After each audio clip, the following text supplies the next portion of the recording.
Hello. Hi, is this John? Yes, this is John. How are you? John, Mike Tomano and Rob West at WVLI. How's everything? Very good. Hold on. Let me turn off my TV. Rob, Yes. Hello. we have John Damore on, making the news nationwide, the oldest living Chicago Bear, and he's got Super Bowl hopes, as we do. Oh, good. Yes. John, you there? There we go. Hi, buddy. Hi, how are you? Good. It's great to have you on. John, you were a lineman back in the 50s, huh? Yes.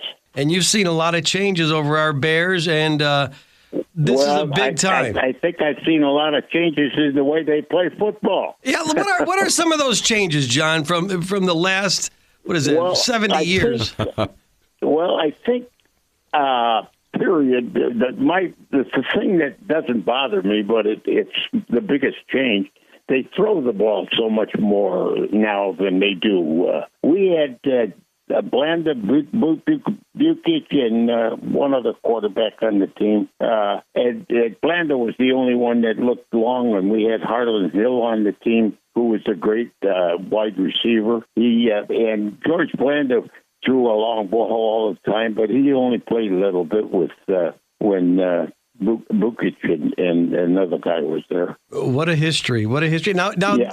and you, what were the years you played on the Chicago Bears, John? I played 57, 58, and 59.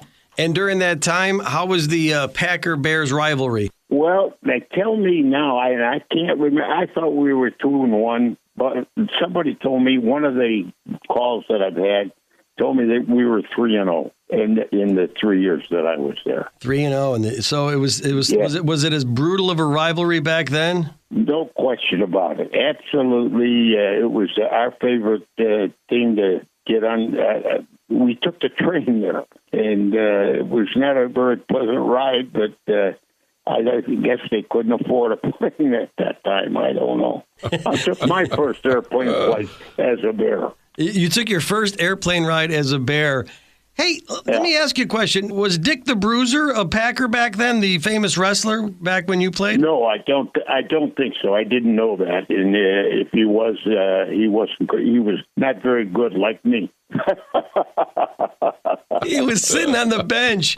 Okay, I have to ask you, John Damore, oldest Chicago Bear living with us and talking with us. Let me ask you a question.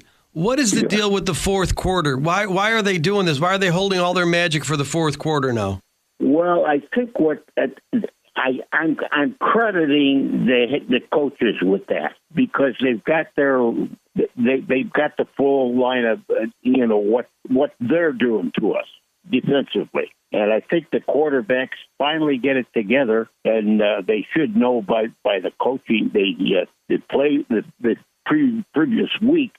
But that doesn't seem like any of them can do that. They just do it well.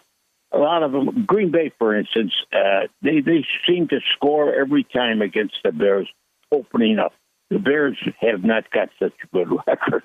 Are you saying like Ben Johnson is analyzing what the other team is doing and is it taking them that long into the third quarter? Well, I think that's right, but don't knock him. He's the best at it, I think. Oh, he's fantastic. He's just making us chew our nails off. The 7 late victories prove that. He's really very good at it. You can't just give credit to the quarterback or anybody. He's got to have something to do with it. He's calling the right plays. It's just taken us to the fourth quarters to come alive, and it's kind of scary. Exactly. I mean, that game Saturday was unbelievable. Well, I think when was the other game where they won it like that? Same way. Yep. Was it the game before? Or it was the game before. Yeah, a couple games. Yeah. They have come alive in the last couple of minutes, and it's like, holy cow. Last seconds. Yep. So when you look at the history of the Chicago Bears, John, who are some of the greatest coaches that we've ever had? Well, I'm going to tell you what. I'm going to only brag about one, and guess who it is?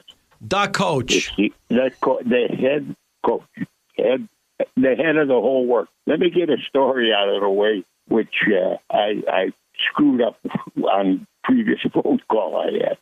Virginia McCaskey used to come to our alumni party all the time. And the 1 year, the 100th year anniversary, they had a vote on who was the most valuable Chicago Bear ever. And it came out to be that Walter Payton won the vote. So Virginia came there, and I wanted to go say hello to her. So I went over and said hello, and she pretended like she knew me. She was very, very nice.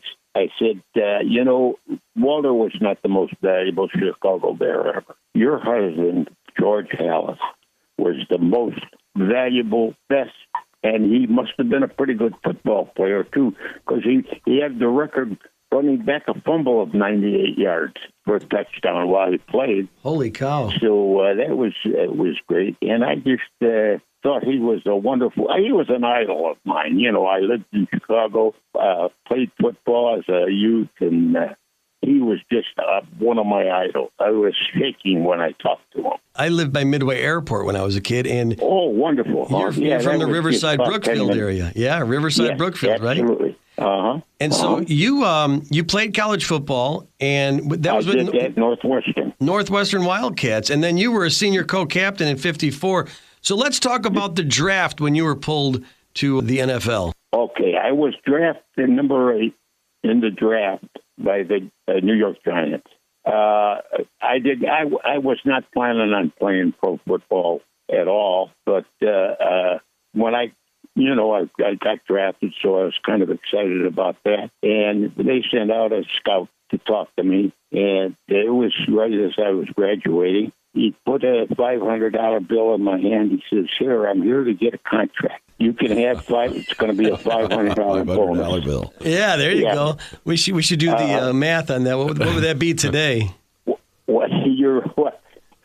$5 billion. Yeah, right? So what did you think? Right. Here's a kid from Riverside Brookfield. You play college football, and you're getting handed the contract. That had to be one of the greatest days of your life. No question about it. Well, I never saw a $500 check in my life. For me, that I owned, I was not that. My dad was not that rich, but they could give me $500 at any one time. But anyway, he put the fingers on my 2 fingers on the check and his. He says, "Here, if you sign me for $9,000 right now, I can give you this check." So I said, "Well, you know what? I can't take it. I'm not in good conscience." He said, "Why not?" I said, "I'm going to Marine Corps the day after tomorrow. I can't come to camp." And it was just before camp. Holy cow. I said, it got me well, of course, when I was in the Marine Corps, I did a lot of running, a lot of physical stuff, so it might have helped me get on the team. I enjoyed it, and it was a thrill of my life, and just absolutely the excitement. I'm still extremely proud that I was able to play in the NFL, although I did not play a great deal. There were so many people. It's the best. The NFL has got the best. Everybody there can play. If you want to, if you're good enough to play in the NFL, you're a pretty good football player. Yeah, I'd say.